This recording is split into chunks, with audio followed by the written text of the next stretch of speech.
Okay, যোৱাকালি আমি 14B চেপ্টাৰটোৰ কাৰণে যিখিনি ইম্পৰ্টেণ্ট ফৰ্মুলা আছিলে সেইখিনি অলপ ডিছকাছ কৰিলোঁ। আজি আমি 14B চেপ্টাৰটোৰ 1 নম্বৰকেইটা আৰম্ভ কৰিম, ঠিক আছে। ইয়াত আমাৰ 1 নম্বৰকেইটা দিয়া আছে, তলত দিয়া ৰাশিবিলাক সূত্ৰ প্ৰয়োগী উৎপাদকত প্ৰকাশ কৰা। ওকে, আমি প্ৰথম অংকটো লৈছোঁ। আমাৰ প্ৰথম অংকটো আছিলে x² প্লাছ 12x প্লাছ 36। এতিয়া ইয়াক যদি আমি উৎপাদকত প্ৰকাশ কৰোঁ তেতিয়াহ'লে আমাৰ কিছুমান শ্বৰ্ট ট্ৰিক্স আছে যিকেইটা পৰীক্ষাত আমাৰ একেবাৰে ভুল নহ'ব। গতিকে আমি চাওঁ তেনেকৈ যে পৰীক্ষাত আমাৰ যাতে ভুল নহয়।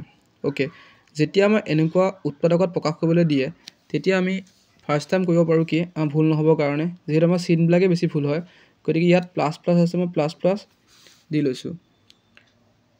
আৰু আমি সূত্ৰখিনি কৰোঁতে তাত দেখিছিলোঁ যে আমাৰ কাষত দুটা স্কোৱাৰ টাৰ্ম থাকে। প্ৰথমকেইটা কৰোঁতে তাত কি আছিলে, ইয়াত x² আছে, গতিকে ইয়াত x² থৈ দিলোঁ। চাওঁ মই কৰি নেক্সট মই 36টোক মই 6² লিখিব পাৰোঁ। গতিকে মই দুটা টাৰ্ম পাই গ'লোঁ কাষত, কি x² আৰু 6²। গতিকে ইয়াক যদি মই a বুলি ভাবোঁ, ইয়াত মই xটোক, আৰু b বুলি ভাবোঁ যদি মই 6টোক, গতিকে ইয়াত a হৈছে x আৰু b হৈছে 6। গতিকে সূত্ৰমতে আমি পোৱা সূত্ৰকেইটা কি আছিলে যে a² plus twice ab plus b² এনেকুৱা হয়। গতিকে মই মাজত মিলাই চাওঁ টুৱাইছ abটো মিলি যায় নেকি। চাওঁ, টুৱাইছ সূত্ৰমতে 2টো আহিলে, a মানে ইয়াত আমাৰ কি হৈ আছে x আৰু b মানে হৈ আছে 6। এতিয়া আমি উত্তৰটো শুদ্ধ হৈছে নে গম পাম কেনেকৈ, চোৱা 6 দুগুণ 12 লগত x, গতিকে মই গম পালোঁ যে 12xটো মিলি আছে। গতিকে আমাৰ এইখিনিলৈ খেলি মেলি নাই।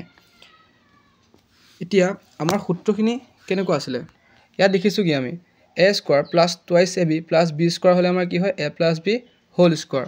গতিকে আমাৰ ইয়াতো ছেইম হৈ আছেনে, a² plus twice a b plus b²।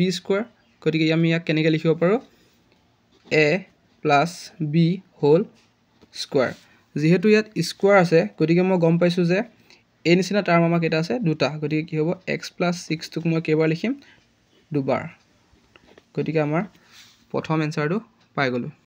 ছেকেণ্ডটো same, তোমালোকে পাৰিবাই। ইয়াত মই কি ক'ব লাগিব, প্লাছ প্লাছ দি ল'লোঁ।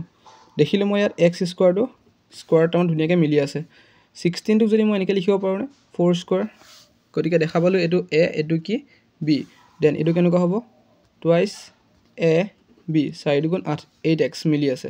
গতিকে কি হৈ গ'ল a² plus twice ab plus b²।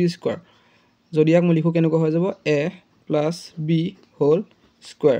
আৰু আমি ইয়াক কেনেকৈ লিখিব পাৰোঁ, দুবাৰ, দুটা টাৰ্ম আছে 4 প্লাছ x। গতিকে আমাৰ ছেকেণ্ড এনচাৰটো হৈ গ'ল। থাৰ্ডটো এগেইন প্লাছ প্লাছ, ইয়াত আমাৰ b² হৈ আছে, কিন্তু আমাৰ ইয়াত কি হৈ আছে a² লগত কি আছে 4। গতিকে মই চাওঁ প্ৰথম চলকটো a ওপৰত স্কোৱাৰ আছে, স্কোৱাৰটো যে ওপৰত দি দিওঁ তেতিয়া আমাৰ থাকিব a। 4টো মই পাম কেতিয়া, যেতিয়া মই এইখিনিত কি দিম 2, তো 2² কিমান 4 মিলি গ'ল।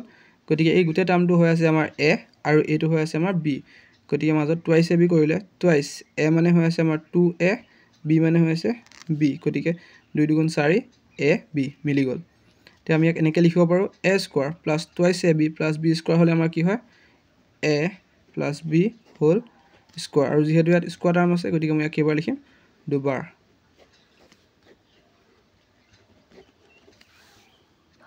এগেইন থাৰ্ডটো কৰিলোঁ আমি। 4 নম্বৰ তোমালোকে নিজে পাৰিবাই, কেনেকৈ চোৱা প্লাছ প্লাছ আমাৰ হৈ আছে, 9টো আমাৰ কি হ'ব 3²। দেন ইয়াক আমি আগৰ নিচিনা লিখিব পাৰোঁ y² পৰা স্কোৱাৰ গুচি গ'ল, y থাকিলে। ইয়াক আমি 5y লিখিব পাৰোঁ। গতিকে 5² 25। এইটো হৈছে আমাৰ a, এইটো হৈ আছে b। এগেইন টুৱাইছ a মানে 5y, b মানে 3। কৰি চাওঁ 5 দুগুণ 10, 10 3 গুণ 30 লগত y। গতিকে আমাৰ কি হ'ব 5y প্লাছ 3 হোল স্কোৱাৰ। তো আমি ইয়াক দুবাৰ লিখিব পাৰোঁ 5y প্লাছ 3, 5y প্লাছ 3।